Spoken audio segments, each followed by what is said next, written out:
This is a WMUR Commitment 2020 special in partnership with the New Hampshire Institute of Politics. Conversation with the candidate. If I was ever going to be nervous, it would be in front of you all. We need to focus on solutions and ways that we can actually improve people's lives. It's not going to be business as usual anymore. My focus is solving the problem. Where the problems in the United States do not start inside the borders or end inside the borders. There's no reason why we can't lead the whole world again with guys and women like you. There is just so much that we can do. I have real solutions. So I'm just going to stay in my solutions-oriented lane. What we're doing is that we're investing again in the American people. The foundational principle of this country is unity in diversity. I think it starts with respect. I think we've got to start respecting each other, even if we disagree. I want more people to vote, not fewer people to vote.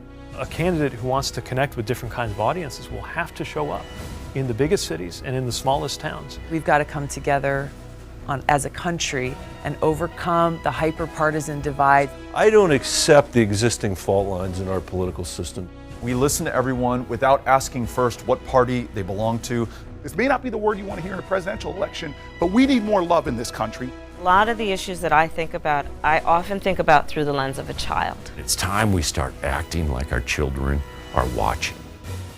Welcome back to our Conversation with the Candidate special. I'm WMUR Political Director Adam Sexton. We continue now with more from our 25 town halls with the major candidates running for president. Climate change is a major issue on the 2020 campaign trail, with many candidates calling it climate crisis.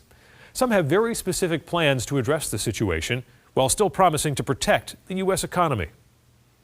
We will have enforceable limits on greenhouse gas emissions every single year of our administration and pass them into law so that they are binding for the administrations that follow ours. It is only in that way that we'll get to net zero greenhouse gas emissions by the year 2050, be halfway there by the year 2030. That will require us to free ourselves from a dependence on fossil fuels, oil and gas, and fully embrace renewable energy like wind and solar, and invest in the next generation of technologies like battery storage technology to distribute that wind and solar when the wind is not blowing and the sun is not shining, but we still need to be able to electrify our homes. It means putting farmers in the driver's seat and paying them for the environmental services that they want to provide. Planting cover crops year-round to make sure that we pull more carbon out of the air, sequester more of it in the soil, use no-till and precision-till farming, regenerative agriculture to store more of that there. Providing an incentive to keep more land in conservation and not cultivate every square inch under ownership as we are incentivized today to do under the current Farm Bill. In other words, if all of us do all that we can, this country can set the example for the rest of the world, which is necessary if we're going to convene the other powers of the planet to have them do their part as well. Here's my plan. Part one, we up our investment in research and development on climate, on green, on products, tenfold to the National Science Foundation, to the others that are working in this area, right? And then we say to the whole world, we're developing these great ideas, great innovations, great ways we can do things. You can have all of it. You can do any part of this you want, but you've got to build it here in the United States. American taxpayers are going to pay for the research, then by golly, we're going to get the fruits of the research. No more like Apple, where we did all the research and then they built all those iPhones over in China. You've got to build it here in the United States. And then part three is that these products we're building in the United States, we then take around the world. And here's another example, China right now. For every dollar we spend on marketing our products or helping finance our products around the world, China's spending $100. We need to make a much bigger investment on marketing our products around the world and these products that we can develop. Another major debate is the economy. Despite job numbers, growth, and stock market success, is it working for everyone in America? The arguments on both sides will continue as we draw closer to the presidential election. But voters also want to know about other things that affect them, like Social Security, job training, and what the economy will look like for their children.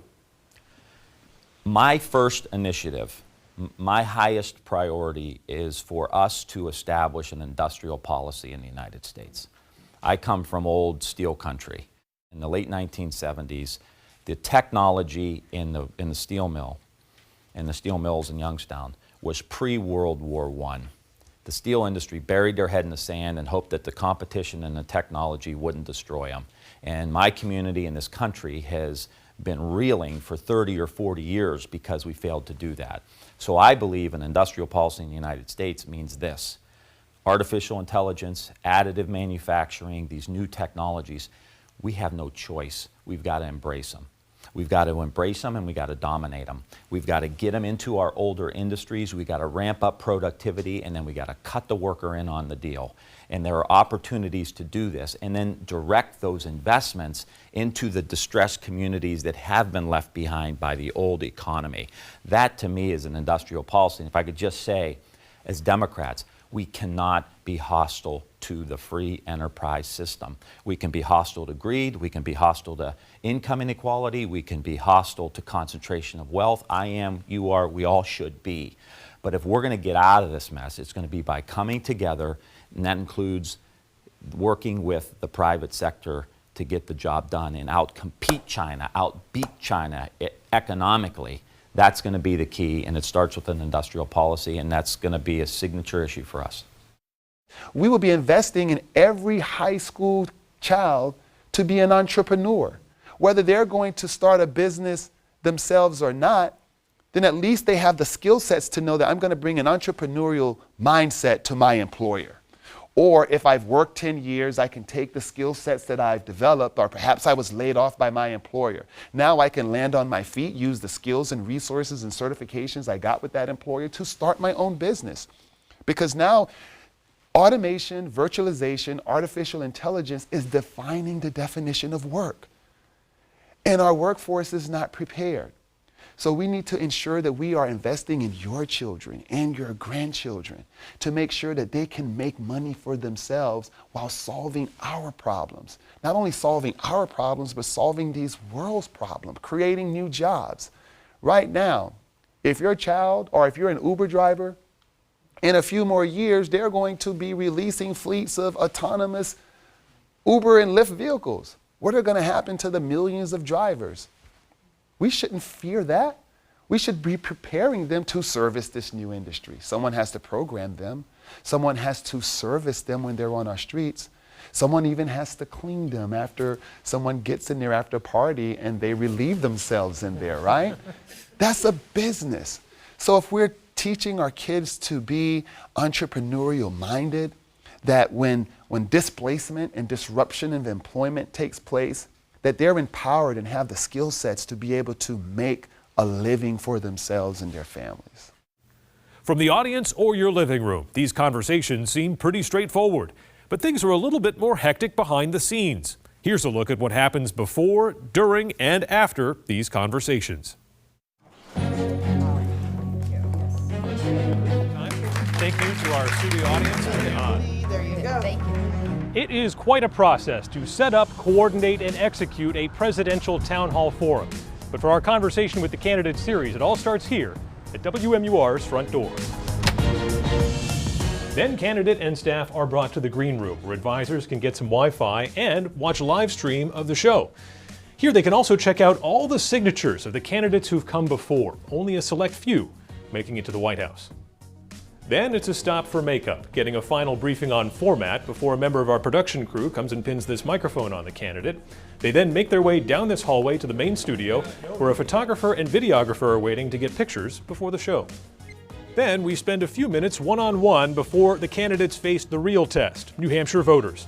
We make the quick jump between studios to where dozens of undecided voters are waiting with questions on their most pressing issues. And then we let the audience take it away.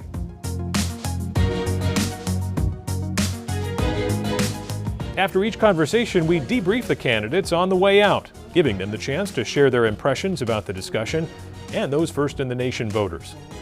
Sounds simple, but it's not. The scheduling and logistics for each production are complicated. And of course, any audience member who asks a question will spend their own time on research and preparation for their chance at the microphone. We have more candidates ahead. And what do voters think of these answers to their questions? We'll sit down with them after the break.